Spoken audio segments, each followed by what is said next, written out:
Hi, everyone. All right, so when we think about the concept of social media safety, what typically comes to mind? Common responses usually include keeping personal information private, refraining from sharing offensive or explicit content, being cautious of online predators, and presenting yourself respectably. These are all extremely important issues to educate social media users about. However, as a 17-year-old who uses social media for probably too many hours in the day, I've come to realize that I've been facing another prevalent issue that I haven't really been taught how to properly deal with. And this is the way that social media affects its users' self-esteem and the formation of self-identity. According to the National Alliance on Mental Illness, several studies have linked excessive social media use with symptoms of depression, envy, lower self-esteem, and social anxiety.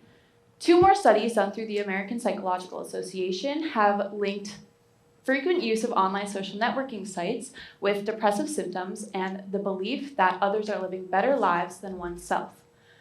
After doing some reading into studies like these, I decided to explore a little bit deeper into how social psychology, the way that humans connect with one another, plays a role into the emotions that we feel when we use social media.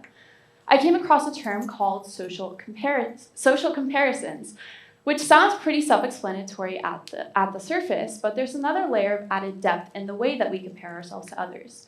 There are upward comparisons where we view ourselves, our traits, our accomplishments as inferior to those of others, and then there are downward comparisons where we view all of those things as superior to those of others.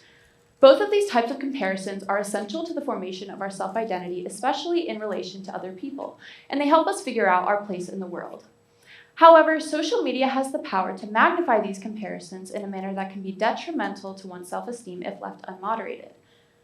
I sent out a survey to around 150 students at my high school to observe the effects of social media comparisons in my immediate environment, and some of the data was quite interesting. When asked if they felt better, worse, or the same about their self-image after using social media, only a mere 6.8% of students answered that they felt better. Then, when asked a series of questions regarding different categories of comparisons ranging from physical appearance to economic status, only 1% of students answered that these comparisons have a positive effect on their self-esteem, as opposed to the overwhelming 99% of students who answered that it had a neutral or majority said negative effect. Through this informal data, I've come to the conclusion that youth in my area are aware of the negative effects of social media comparisons, and what I aim to do now is teach them how to productively prevent the dangers of social media going forward. One way to understand the phenomenon of social media comparisons is through a metaphor that I learned from an expert named Keith Matheny. Think of social media as a funhouse mirror. The content we see is often distorted and rarely in its raw form.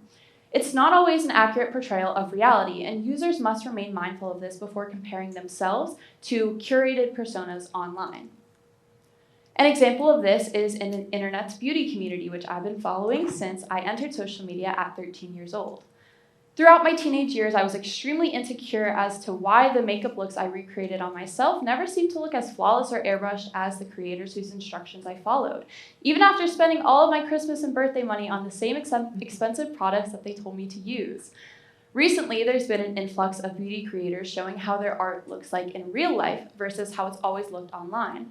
And as seen in the screenshot, the filtered version is identified explicitly against the unfiltered version, highlighting how things like skin texture are practically invisible behind the veil of filters. Not all creators are this blunt about their use of editing softwares, and social media users can keep images like this in mind to help them identify unrealistic content going forward.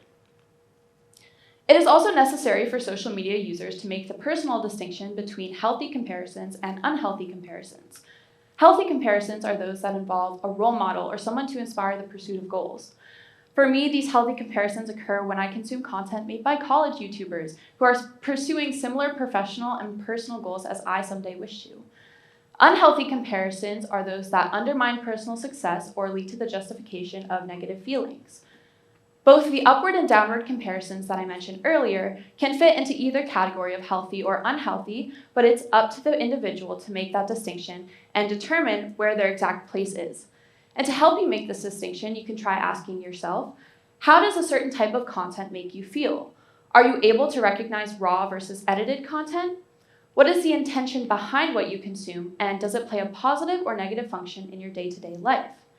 Based on the answers to these questions, you can hopefully identify what types of content trigger those unhealthy comparisons. And the next step is learning how to limit them. Some ways that you can do so are by setting parameters. Screen time limits can keep you from binge scrolling or spiraling down an endless cycle of comparison. You can also turn your notifications off. Content that is out of sight is also out of mind. Consider your influences. Choose to only follow people who build up your self-esteem and unfollow those who tear it down. And also consider the types of content that you're sharing on your own page. Try to only share content that uplifts yourself and others, and you'd be surprised at how much this can do for those who are silently following you. Before resorting to a social media hiatus as the only solution, try to seek solutions that promote balance. Focus on what you can do rather than what you can't. Social media, contrary to popular belief, is not bad because in moderation, it can be good. We simply need to be more intentional about how we use it to our own benefit. Thank you.